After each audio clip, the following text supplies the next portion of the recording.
Today we're going to talk about 3 things you can do quickly and easily that will help you find your photos in Lightroom. I'm working on a course about this, and I thought, some of these things are pretty simple. I just wanted to share them on a quick YouTube video. So that's what we're going to talk about today. Hi, my name is William Beem. I'm a photographer in Central Florida, and instead of taking pictures today because it's kind of dreary outside, I'm working on some videos for a course on basically importing, organizing, and finding your photos in Lightroom. I wanted to share just 3 simple tips that will help you make it easy to find your photos. So let's go ahead and start with tip number 1. All right, the first thing you do actually starts with the metadata and creating a metadata preset. And if you haven't looked at this before, it's really very simple. All of this does is allow you to put some information in that you may want to use in the IPTC information for your photographs. I have a very basic one by default. As a matter of fact, I just call it basic template for WBP, which is William Beem Photography. And I only put in the copyright information. So copyright by William Beem. I haven't put the year in there because this is the basic one that I use. And from one year to the next, who knows what the copyright's going to be if I'm importing photos from years past or just dealing with changes from one new year to the next. If you want to, you can create different presets, maybe that has the year in it, so that way you know exactly which one you're selecting. But this is kind of like my default template. And I just simply put in the information. I choose the copyright status is copyrighted.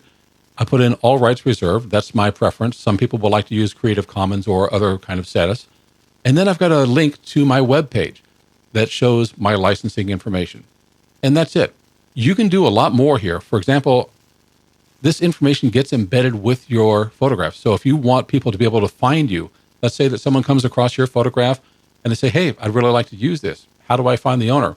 Well, there's a little bit of information here with licensing, but you can give them more information. So you can go ahead and put in your name as the creator, and any address information if you're a business, or maybe a post office box if you don't want people knowing your home address.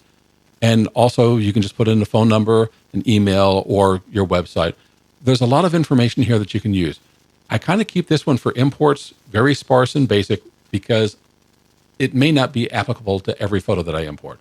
So that's my first tip, is create a metadata preset. Once you've done that and you want to import, let's go over here and click import. There are a few things you can do upon import that will help you out. So I've already imported this card before. So let's start up here with file handling. I'm going to uncheck don't import suspected duplicates. Now over here, I want to make sure that I add this to a collection. Whenever I import something, I want it to go someplace, and I just called this one main import. Again, I've already imported these photos, so I'm not going to do it right now. But the idea is that you can add a collection. So right off the bat, you can find these photos. There is a default quick import that you can use, but if you import something else, that gets overwritten. So I would recommend that for whatever card you're importing, create a collection just for that import. That way, it's always there with these photos until you decide that you don't need it. You can always move the photos to other collections or other ways to organize your photos later on. But that way, for each import, you can create a collection so that way you know where they are. There's a few different photographs on here. These first ones over here where they show a couple of people posing, that was from a Sony event where I got to go and try out some Sony cameras. The next few over here with these little street cars and signs, my wife took one of our point and shoot cameras to New Orleans. And then finally, the last few over here are some videos that I shot at WPPI a couple of years ago. So I don't want them all going to the same collection. I just kind of come up with a temporary collection. That way I can find them and organize them that way. You could also deselect everything, and you can go down here to uncheck all.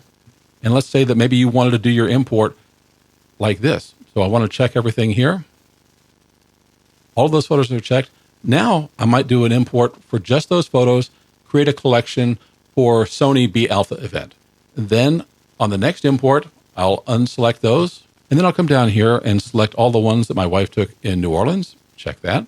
And I can create another collection called New Orleans Trip, and so on with the WPPI video. You don't have to import everything into the same collection. You can import multiple times from the same card if that's the way things are coming in. The last thing I want to recommend is renaming your files.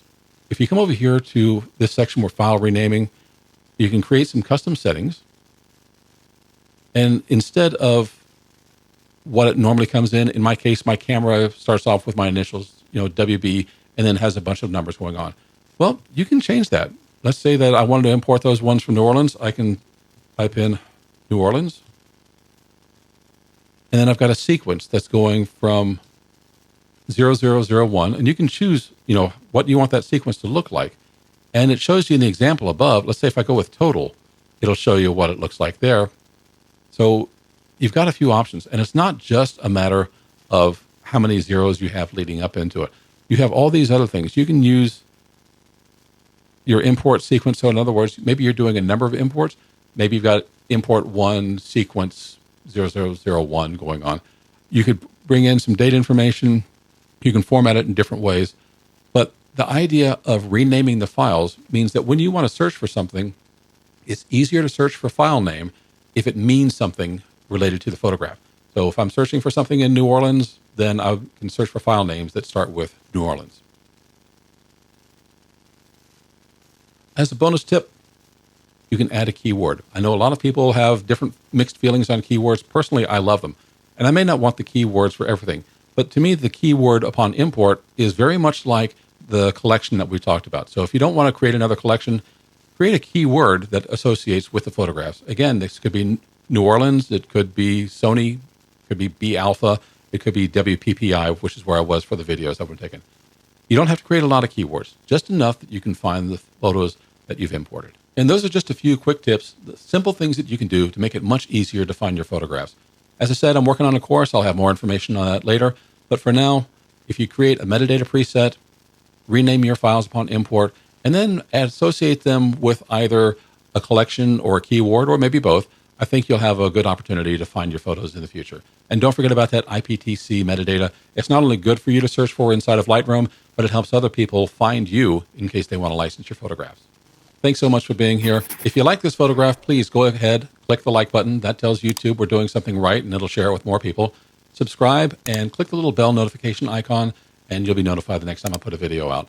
Thanks very much. I'll see you in the next video.